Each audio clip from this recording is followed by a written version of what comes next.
What I'd like to do is give you the confidence to step into these difficult conversations and transform them into constructive dialogues.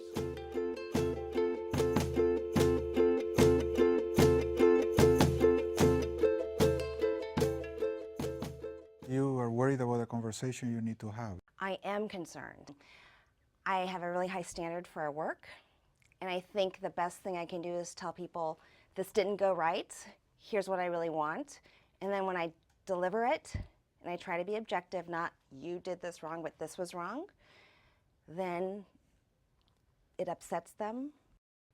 Sometimes they cry, and then I feel terrible. You want to get the result, but you also want them to feel good about themselves. Yes, and also say, I don't want to have this mistake happen again. Exactly. You also want to have a good relationship with this person, but if you say what you think, you're afraid you'll end up hurting her. So give me a name. Susie. Susie. So I'm Susie, and I want you to do something really hard. I want you to talk to me without any concern whatsoever for how I feel. Okay. So go ahead. The plan you gave me was totally incomplete, and then the people who are supposed to be executing it don't know what to do. So I have to step in and tell them what to do. Well, I'm sorry this didn't work. What would you like me to do now? What we need to do going forward is when I ask for a plan, I need to know what the specific steps are in advance, and that you're going to hit the milestones in advance, and that you're going to be responsible for communicating it to the team who's supposed to execute it. I hear you're worried about the future. Yes. That I may do this again. Yes. Yes. How do you feel saying it to me? Some of the people I work with have such high standards for themselves that if I say they didn't meet their standards, they get really upset. Who's controlling the situation? Then they're controlling the situation. Yes. But if the goal is to not make them upset, we already failed. You want to do everything in your power to support them. But at the end, upset is their choice. Imagine if I'm Susie, I say, oh, why are you saying such mean things to me? You shouldn't say things like this. Now I'm all upset. See what you've done? Sometimes it happens. Yes, and how do you feel when that happens? Darn, I wish we could have done it in a way that you could hear what I have to say without getting upset. Yes. Because I think we can work better together, and I don't want to just settle for you being less than you can be. Yes. I think I understand your perspective on this. So I'd like to trade places. Okay. Okay. So when you say it is like this, you're imposing your view on everybody else, and they're likely to respond with resistance. Much safer is to say, this is the way I see it. This is the way I think it is. This is the way I feel about it.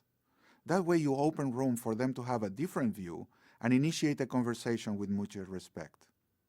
Susie, I called you because I feel disappointed about the way this project is going, and I wanted to have a conversation with you and understand what happened. Well, I don't have enough time to do everything, so I guess you just need to explain your goals better to me.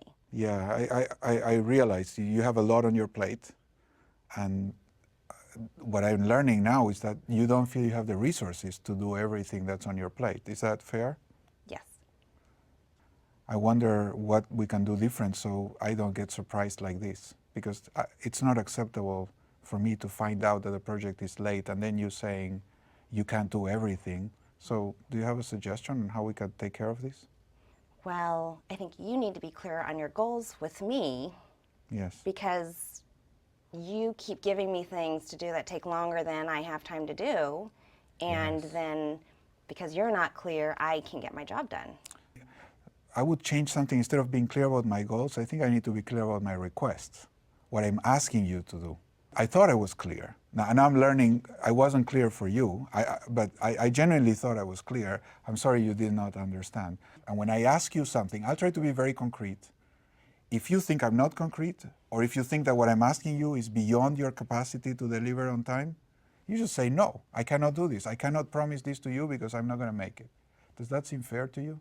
Well, sometimes I'll make an agreement with you, and then someone else asks for something.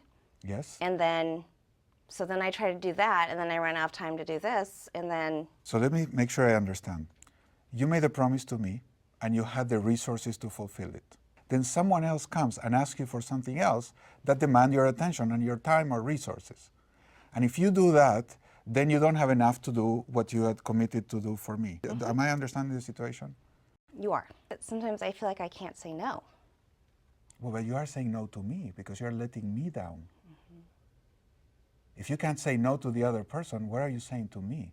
I understand that you're in a dilemma, but here's a suggestion. If you feel you cannot say no, then you need to renegotiate with me. That's what I'm asking you. You have to come back to me and say, that thing I promised, now I cannot do because I cannot say no to the other person. I cannot work with you without that promise that you will not let me down without telling me in advance.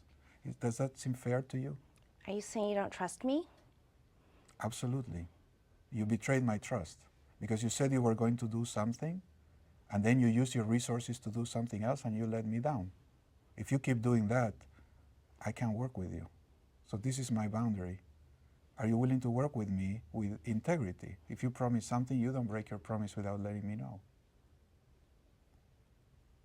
Okay. Okay, let's pause. How do you feel inside as Susie? Worried. But what do you think of me as a manager? You're very clear about where the boundary is. Does it seem fair to you? It does seem fair. You don't like it? I don't like it. Yeah. Well, I'll tell you a secret. As a manager, I'm not so worried about whether you like me. And I know this deep inside my heart. I want to be nice. I want to care for you. But it's not caring to allow you to misbehave. So with the other person, it's like a hook. Like, oh, I don't want to be mean. I don't want them to not like me. But sometimes that's the way people will manipulate you. What are you going to do with Susie? I'm going to trust that we've restored our trust and bring it up when or if there is a break and just address it at the times. Yes. So my last suggestion would be, instead of waiting for the break to happen, you can be proactive and bring it up when the relationship is good.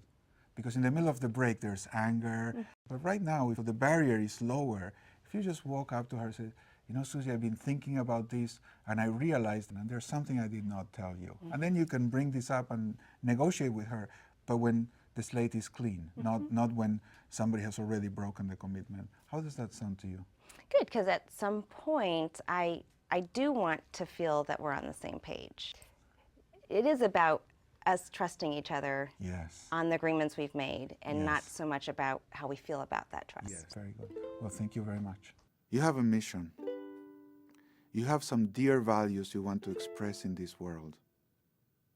And you will only be able to do this by engaging in these tough conversations.